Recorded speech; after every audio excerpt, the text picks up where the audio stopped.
Prépare.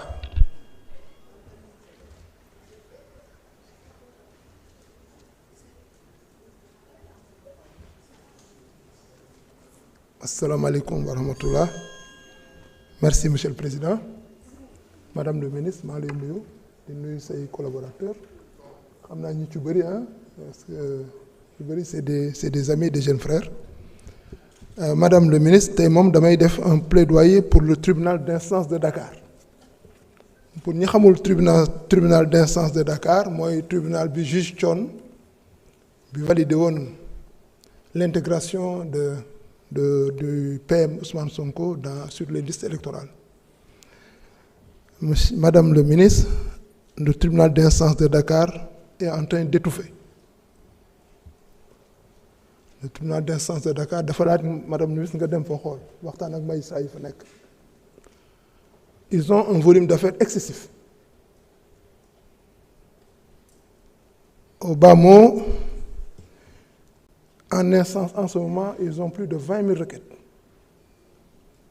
Compte non tenu des dossiers d'état civil, des dossiers qui viennent sur assignation, paiement, expulsion, etc.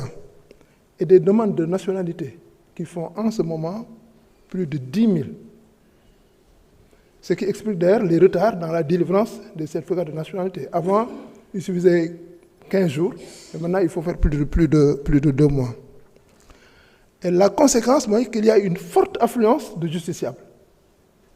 Il paraît que dans les couloirs, il y a des cas de suffocation, tellement nous sommes beaucoup dans les couloirs. Il y a un magistrat qui m'a dit que le bâtiment du tribunal d'instance ne peut plus soutenir, ne peut plus contenir le nombre de justiciables qui viennent pendant les jours d'audience.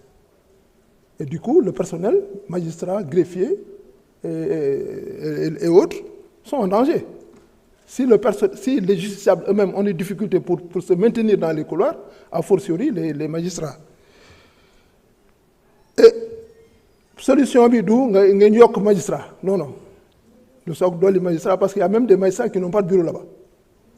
Solution bidou, il y a un tribunal d'instance, il y a qu'à Dakar. Parce qu'il est prévu la création de 3 autres tribunaux d'instance. Grand Dakar, Almadi et Parcelles Assainies.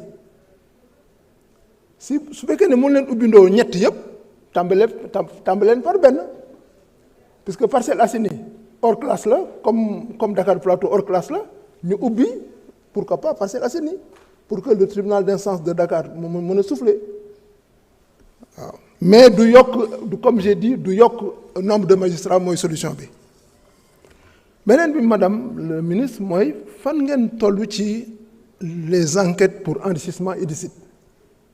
Mes collègues qui sont passés parlent des cas d'homicide, mais enquête enrichissement illicite yi ñi nga xam ne ñoo sàcc alal réew mi ñoo sàcc sunu alal sunu milliards di ci tabax ay immeuble di ko jël di yóbbu xaalis bi bitim réew mais ñooñu il faut ñu enquêter leen madame le ministre. Et depuis bi ñu tasee OFNAC de sëñ Bassirou Gueye ba la nouvelle OFNAC nouvelle version boobu ba léegi et du coup enrichissement illicite jógee dellu si pôle financier dégguñ dara. Donc, je pense qu'il faut que nous gaawions, parce que les gars, ils sont très forts en matière de traçabilité pour effacer les traces des éléments que l'enquête va porter. Ils font disparaître toutes sortes de traçabilité dans les banques, tout. Banques, immobiliers, nous ne faisons pas jaay ko wala ñu fexe ba génn seen patrimoine. Donc, il faut ñu góorgóorlu ci baax. Je rappelle également le cas du TGI de Pikine Guédiawaye. L'augmentation du nombre de cabinets d'action, parce que à Pikine Guédiawaye également, les magistrats étouffent. Il y a extrêmement de dossiers, un nombre extrêmement important de dossiers. Je sais également que vous êtes en train de préparer la limitation du mandat de dépôt en matière criminelle. Ça, vraiment, nous les félicitons. Merci, honorable. Raji Ababakar Tambedou, vous avez la parole. Mamadou Lamine Thiam se prépare. Alhamdulillah, bismillah, wa salatu wa salam ala rasulillah, sallallahu alayhi wa sallam. Excellence, monsieur le Président de l'Assemblée nationale, Madame la ministre de la Justice, nous les nuits aussi ses collaborateurs. Madame la ministre, permettez-moi de vous interpeller par rapport à l'affaire dont je vous avais parlé en commission, mais l'affaire Imam Ndaw et compagnie. C'est vrai que au moment du lecture du rapport dégg nañu ni réponse yi nga xam ni servir nga ñu ko par rapport à la confirmation de la Cour d'appel sur la condamnation de ces gens-là. Donc Madame le ministre ñu jàpp ni vraiment c'est une injustice. Donc il y a un acharnement de la justice envers vraiment ces gens-là. Donc may rappeler un peu les faits waxoon naa ko en commission ñi nga xam ne dañ leen jàpp nag Imam Ndao nu mu mujj dañ ko mujj n'est-ce pas blanchir dañ ko mujj libérer ni deful dara mais ñi mu àndal aussi c'était pareil parce que à cette époque-là li fi xewoon xam nañ ko mooy nguur gi fi nekkoon dañ daan nekk di comploter contre les derniers citoyens. Ils avaient encaissé de l'argent pour justifier xaalis boobu nga xam ne moo xam ne c'était pour comment dirais-je la lutte contre le terrorisme.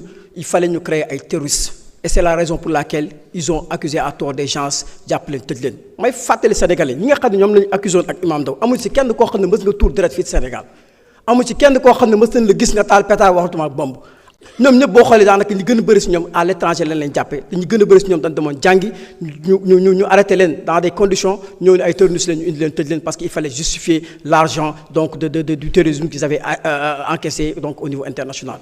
Kon madame le ministre vraiment dañu gis ni ñooñu ba léegi justice bi ngi acharné ci ñoom war nañ leen libérer rek ñu bàyyi ñu dem seen kër parce que c'est des innocents. bu ma jógee ci loolu madame le ministre barki démb suñu benn collègue dafa taxaw fii daal di def génne ay propos yu doy waar vraiment propos yu ñu choqué muy il a traité de n'importe quoi donc les martyrs de la démocratie sénégalaise. À la longue il les a même insultés c'est tas c'est un habitué des faits parce que moom ndeysaan yaa na ko yàlla soppi xol bi moo doy waar quoi. Madame le ministre ma lay wax ni la ces gens-là ces jeunes yi nga xam ne ñoom ñoo génnoon xeex tey jëm a ñàkk seen bakkan c'est des héros et j'avais interpellé ici le président de la République ni que ñii dañ leen war a décorer à titre posthume pour service rendu à la nation. Madame le ministre incha allah am nañ yéene ñun ak suñuy collègues bëgg nañ porter benn projet de loi benn proposition de loi pour que ñi nga xam ne ñoom lañu rayoon ci manifestation yi ñu reconnaître leen état reconnaître leen comme des héros nationaux bu ko defee képp koo xam da nga génn di taxaw di leen saaga wala ngay wax lu rafet lu ñaaw ci ñoom justice daal sa kaw. parce que dañu gis ni ñooñu tey ji bu ñu génn woon est-ce que sénégalais dinañ toog ba xalaat tey bu nu yàlla nattu woon ku mel ne Macky Sall nekkoon ci réew mi ba tey kon ci ban Sénégal la ñuy nekk. kon ñu ngi nekk ci benn Sénégal boo xam ne ray yi mi ngi continuer ba léegi Sénégal boo xam ni tëj yi ñu ngi continuer ba léegi. Sénégal boo xam ne dund bi mi gën a cher Sénégal boo xam ne courant ndox ak hydrocarbures mi ngi gën a cher ba léegi te barki démb lañ ko wàññi kon ñooñu lañu gënoon xeex pour sauver ce pays là kon ñooñu c'est des héros nationaux madame le ministre dañ leen war a protéger waruñu seetaan kenn di génn di salli seen mémoire. Madame le ministre dinaa interpeller ci lu jëm ci wàllu audience foraine yi waxoon naa ko sa collègue bu nekk ministre de l'aménagement du territoire à Grand Yoff on a un problème de d'état civil.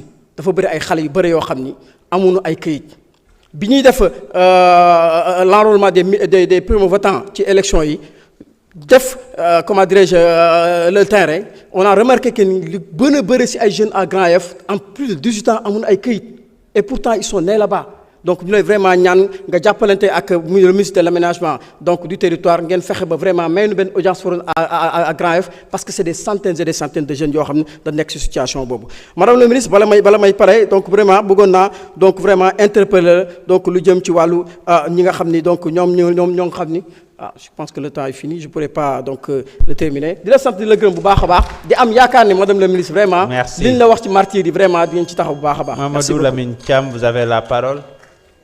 Ami Dia se prépare.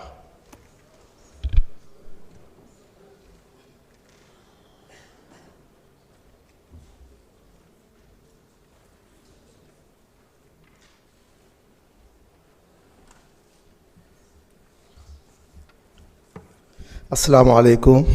Monsieur le Président, je voudrais d'abord saluer Madame le ministre de la Justice, confondre dans ses salutations l'ensemble de ses collaborateurs. Madame la ministre, il y a une doléance et une autre déclaration. Ma doléance, c'est le tribunal de Kébémer. Depuis 2011, nous avions délibéré et mis à la disposition de l'autorité une assiette foncière pour cela. On l'a rappelé assez souvent, nous l'avons remis. Et jusqu'ici, la justice est rendue dans des magasins c'était dans le marché, mais récemment c'est déplacé encore dans une maison conventionnée et le bâtiment est partagé avec d'autres services.